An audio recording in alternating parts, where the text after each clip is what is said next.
Welcome to Art Appreciation. By the end of this lesson, you as the student should be able to discuss artwork from various time periods, movements, styles, and artists throughout history. You will also be able to compare and contrast artwork from different cultures and artists. Then you'll be able to formulate and defend an aesthetic sensibility for beauty as it relates to the appreciation of what is defined as art. And then finally, you will be able to identify important artists and architects throughout history and explain the underlying meaning in the artwork of these artists. An appreciation of art is impossible without an understanding of art. Most people think that art is something creative that someone makes. Does this mean that everything that someone makes by hand is art? What should indeed be classified as art? It is even possible to give art a precise definition. A difficult question may be this: what is not art? An even more difficult question might involve beauty. Aesthetics is the branch of philosophy that deals with the study of beauty. This relates to art because one often thinks of art as beautiful. How does one truly define beauty, though? Is all art beautiful? These questions will be addressed throughout this course in art appreciation. An appreciation of art will be achieved through the study of what artists make, the methods that are used to make art, and a study of art history that begins 30,000 BC in the caves of France and Spain. Their survey of art history will continue to the present day, where artists use many non-traditional media and do things that many people might find difficult to understand. When seen in sequence of world history, it is apparent that the age-old fact remains true that art in some way reflects the culture of the people who make it. It is believed that life first began in Africa millions of years ago. This is much earlier than the earliest known work of art, which carbon-14 dates to around 30,000 BC. The first work is of a water-worn ironstone pebble. This pebble was found very close to the remains of an early human who lived about 3 million years ago in South Africa. The pebble, which was found in 1925, is believed to have been something that this early human found in a large source about 20 miles from the cave where it was discovered.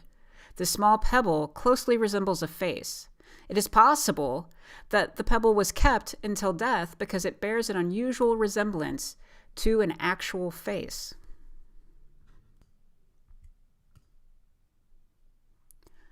With these thoughts in mind, should a small pebble be considered art? It doesn't have any human intervention, as does the sculpture referred to by art historians as the Venus of Willendorf. While the name Venus may be misleading, it refers to the Greek and Roman goddess of beauty and love. Venus, in Greek and Roman times, was typically depicted in the nude, and therefore the archaeologists who discovered these Paleolithic sculptures of women referred to them as Venuses. The name of Willendorf comes from the place in Austria where it was found. The Venus of Willendorf, which carbon-14 dates to around 28,000 BC, is made of limestone and is only 4 inches and 1/4 inch tall. It was probably worn around the neck as a good luck amulet to ensure a woman's fertility. Historians believe that these Paleolithic images of women, Venuses, served as fertility images based on the qualities that have been accentuated, the parts of a woman's body which are associated with childbirth: the pubic triangle, the large breasts, and the large stomach. The arms, which are folded across her breasts, the legs, and the facial features are less dominant. This early work was made using a chisel and a burin and finished by applying red ochre. The Venus of Willendorf is one of the earliest works of art from a time period known as the Paleolithic era, or the Old Stone Age. It is considered art because it was altered by human intervention, whereas the pebble is simply an object that an early human recognized as something worth keeping, and it does not have human intervention involved in its making. Therefore, it is not considered art, even though it may show that early humans possess creativity. A similar instance might be like looking at the clouds or finding images of things that are recognizable. This is not considered art, but it is creative because there are many different things that might be seen in the same bunch of clouds. The sculptural work titled Fountain was produced in 1917 by Marcel Duchamp. It clearly can be identified as a urinal, which is signed R. Mutt, 1917. Duchamp defended the work with the following statement: "Whether Mr. Mutt, with his own hands, made the fountain or not has no importance. He chose it. He took an ordinary article of life, placed it so that its useful significance disappeared under the new title and point of view, created a new thought for that object." This work was part of a series of works known as ready-made sculptures. They consisted of found objects that were selected by the artist and presented to the viewer as art. Duchamp was primarily a painter before becoming part of the movement known as Dadaism. The Dadaists believed that the society they were living in was aesthetically bankrupt, and this was a reaction to the culture by presenting what they felt was anti-art. Nonetheless, Duchamp with his ready-mades freed future artists to use ordinary found objects as valid sculptural materials. Today, most artists do not simply take an object, such as a urinal, turn it on its side, and then call it a fountain, as Duchamp did. Some sculptors do, however, use things such as machine parts, car bumpers, and other manufactured objects as components in their work. The three sculptures that were just explored must be seen in context throughout the period of art history. While art is a difficult term to define, the advancements of each period in art history will shed light on the consideration of what art is versus what art is not. Art began with the earliest human intervention with sculptures of such as the Venus of Willendorf, and have progressed to include works such as The Fountain by Marcel Duchamp. The pebble, however, cannot be given the same consideration as Duchamp's ready-made sculptures. The revolutionary idea of the past century cannot be used to identify objects from the remote past. Therefore, art begins with humankind's most basic needs and progresses with the advancement of time. Food, shelter, and the survival of the species were no doubt the corners of the nomadic humans in Paleolithic times. Here it is evident that the art was made such as the Venus of Willendorf reflects the most basic need of reproduction and survival. Paleolithic cave paintings have been found mostly in southern France, northern Spain, and northern Africa. One of the most famous caves in the La Caux cave in France, which is known for the Hall of the Bulls. By first looking at these works, should they be considered good works of art? Why or why not? Early humans made these paintings deep within the caves, which show no signs of domestic habitation. It is believed that the images on the walls served a purpose, which was connected to the basic need for food and survival. The images, such as those in the Hall of the Bulls, were made over a series of generations and probably used for ceremonies to ensure a successful hunt. This is still debated, however, after the discovery of the paintings in the Chauvet cave in France in 1995. There were many types of animals painted that were not part of the Paleolithic diet, such as lions and bears. Many things are known about art from the Paleolithic times, but one can use these works to understand the culture of these early nomads who no doubt focused on survival.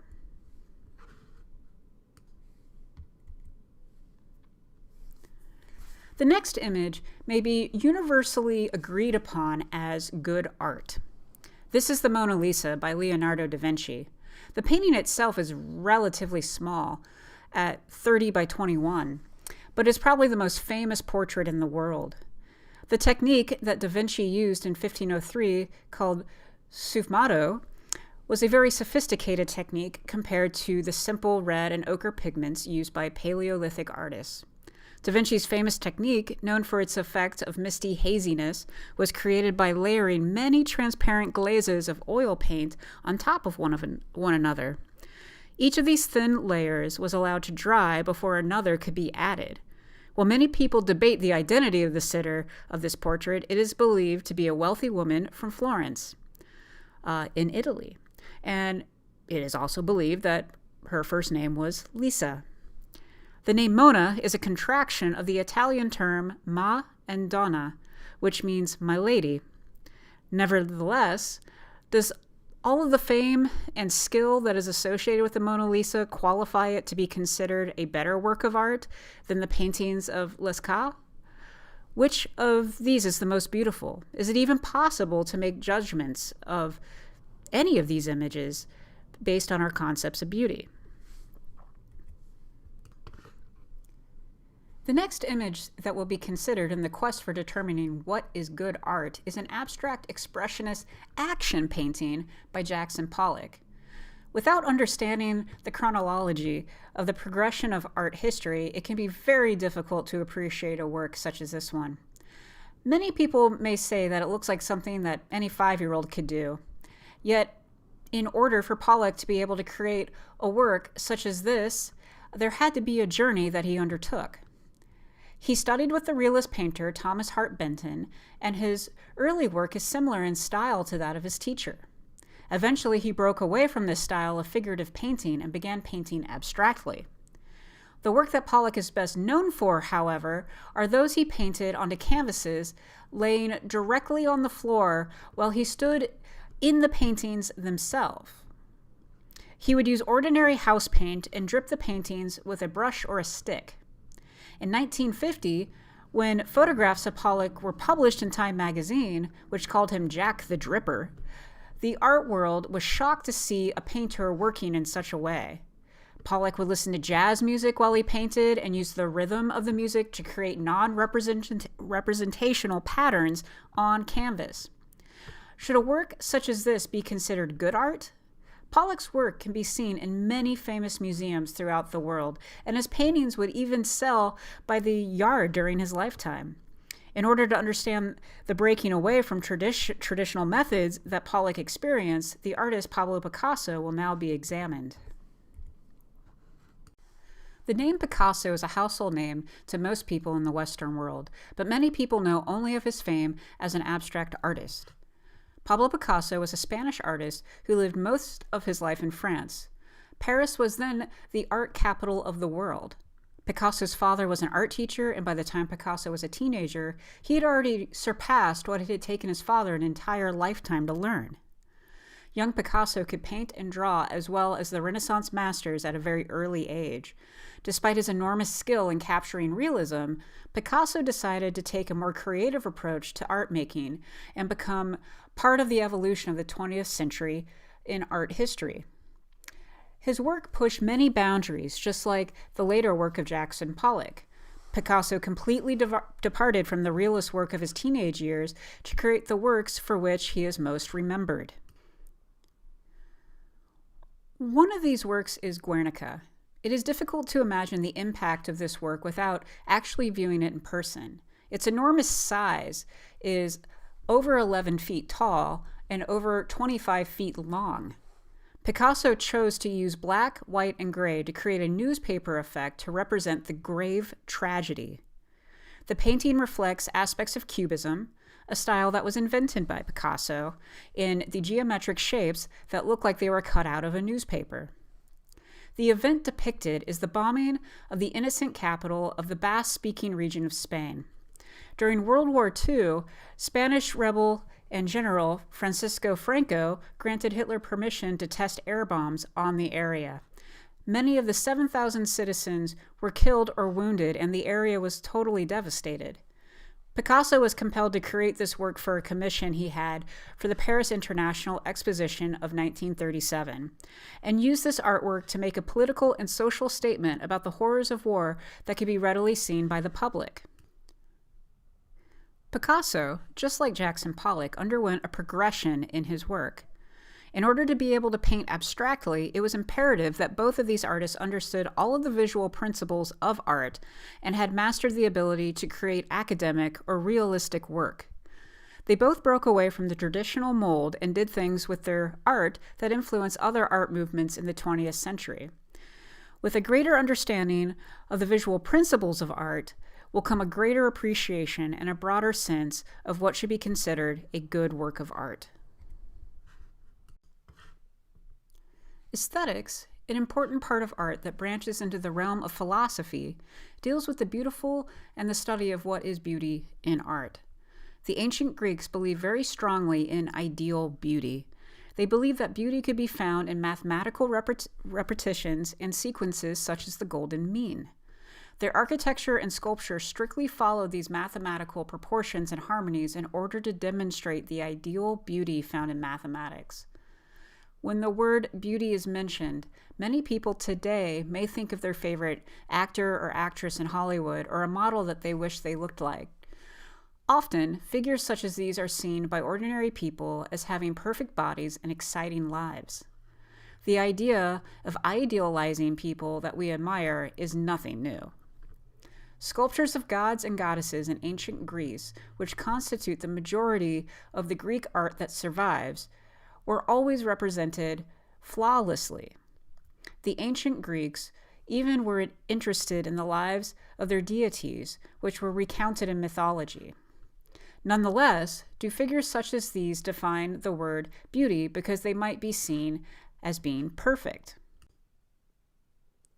Is it possible that the catchy phrase, beauty is only skin deep, might be false? By examining a Japanese tea bowl that upon first impression appears to be a simple old pot without any sort of sophistication, the ideals of another culture may shed light on the definition of beauty. This meager bowl is very important to the Japanese religion known as Zen Buddhism. It is clear that the tea bowl has the qualities of naturalness, simplicity, understatement, and impermanence, as well as loneliness, old age, and tranquility. These are the most central qualities of the two most important concepts in this religion. Therefore, something that may be overlooked in composition to a fancy crystal bowl in Western culture is something that by its simplicity represents many facets of Zen Buddhism. Through contemplating the characteristics of this tea bowl, Japanese can find a form of beauty that comes from the understanding of the importance of the qualities that the tea bowl portrays to the lives of Zen Buddhists. After learning about other cultures, traditions, and even the way that art evolves, one can come to have a deeper appreciation of these things as a result of understanding them. By examining Kronos devouring one of his children by Francisco de Goya, it may be said that this is a gruesome and nightmarish image. De Goya was a romantic painter in the early 19th century who painted many pleasing works for patrons such as King Charles IV of France. He chose to create works such as this one at his farmhouse outside Madrid for the sole purpose of his own personal viewing. They reflect his inner outlook on humankind, which is clearly very pessimistic. This could be a result of his poor health at the time, as well as the many injustices that were around him throughout his life. The painting represents the Greek god Kronos, whose name is associated with time. From this association, the painting expresses the despair over the passing of time as Kronos devours his son. Sadness over the passing of time is something that all humans will probably experience at some point in their lives. Through the understanding of the personal meaning behind the work, is it possible to find meaning and therefore beauty in such a gruesome image? Another work that might arouse discussion of the term beauty is the Vietnam Veterans Memorial in Washington, D.C., designed by Maya Lin in 1982. The memorial is made of black granite and has the names of about 58,000 Americans engraved into it. The war that it represents is an unforgettable event in which many people lost their lives. Maya Lin designed the memorial when she was only 22 years old and an architecture student at Yale University. Her intent for the memorial was to cut into the earth like a wound that would later heal. She wrote about the work, "I had a simple impulse to cut into the earth, opening it up in initial violence and pain that in time would heal. The grass would grow back and the initial cut would remain a pure, flat surface in the earth with a polished, mirrored-like surface, much like the surface on a geode when you cut into it and polish the edge. Engraved with the names of the dead, the surface would be an interface between our world and the quieter, darker, more peaceful world beyond. I never looked at the memorial as a wall, an object, but as an edge to the earth, an opened side." Despite the deadly war that the memorial depicts, is it possible to find beauty in the Vietnam Veterans Memorial based on what it represents? Beauty is something that is constantly debated and discussed and can represent different things for different people. Through knowledge and understanding of things such as different cultures, art, history, people, world events, and many other aspects of life, it is possible to find beauty in these things. When one learns to find beauty, it is evident that one has gained an understanding and therefore an appreciation for these things. In order to understand and appreciate a broad variety of different kinds of art, other than the things one might like prior to its study, it is important to learn about the media that we are involved in art making, the processes that artists undergo to make their art, and history and development of art since Paleolithic times, and the cultural influences that have affected the art. The works that have been studied so far each have a distinct purpose for the artists who made them as well as for those who are meant to be viewing them. For instance, the Venus of Willendorf was a fertility goddess, and the cave paintings of Lascaux were probably made to ensure a successful hunt. These were important parts of the culture and the daily life of the people who made them. Another work that both serves a meditative and functional role in daily life is the Japanese tea bowl. This small bowl also serves a role in the tea ceremony, an important part of the Buddhist religion.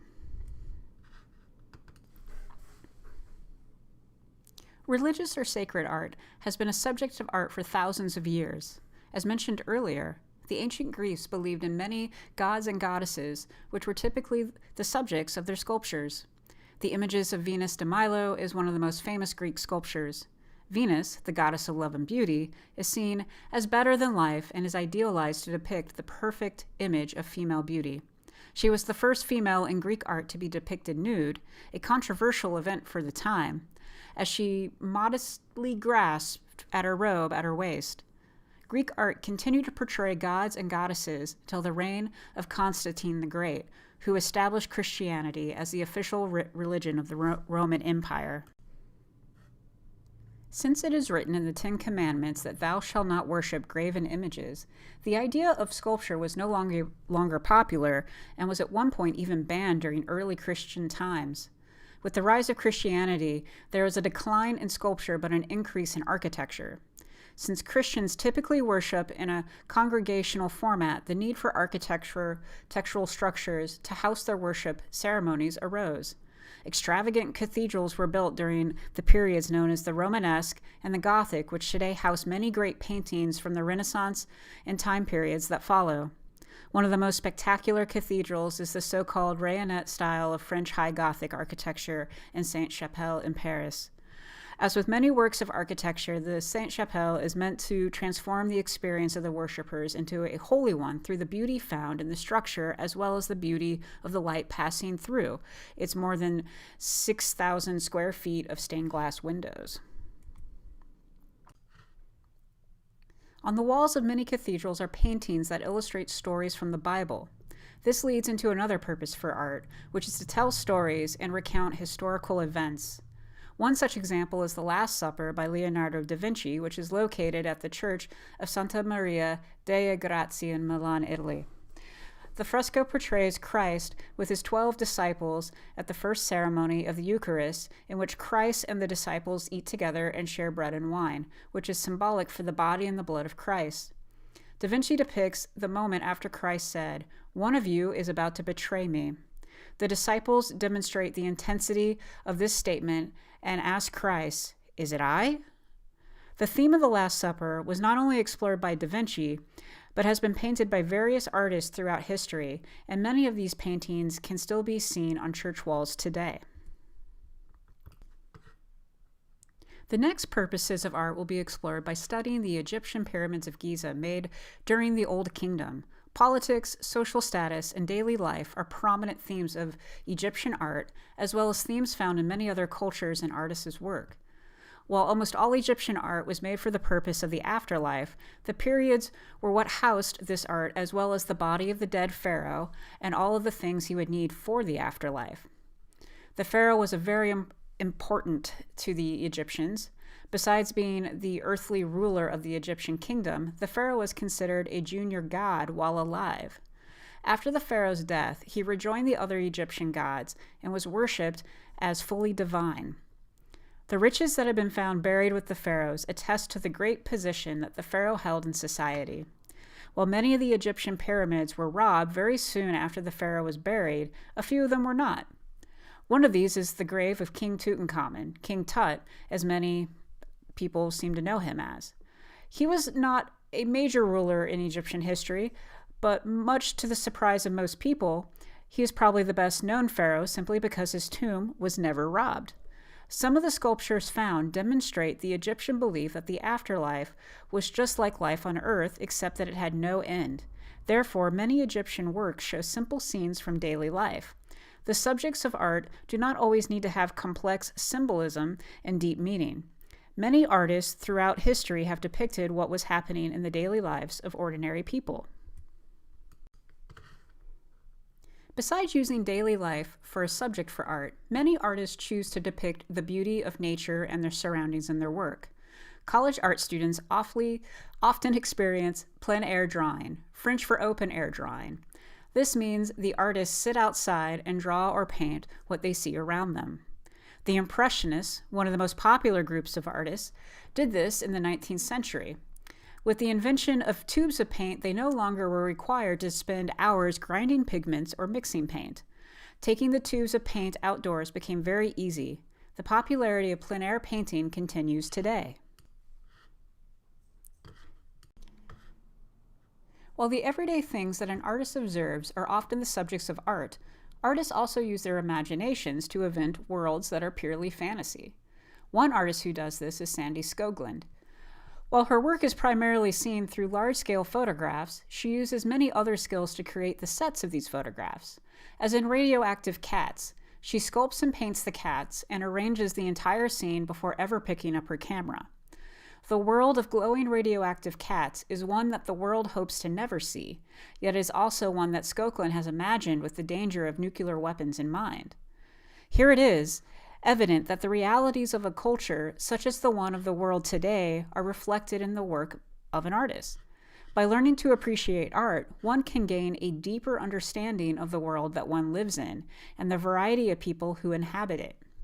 Finally, art is not always created for one of the purposes previously mentioned. It is often created simply to advance the idea of what is art. When art from the 20th century is explored in depth, it will be clear why artists choose this as a theme.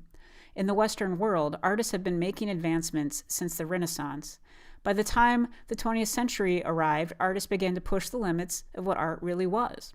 Cubism, installation art, and many other art forms are a result of artists such as Picasso creating new approaches to what they had been taught.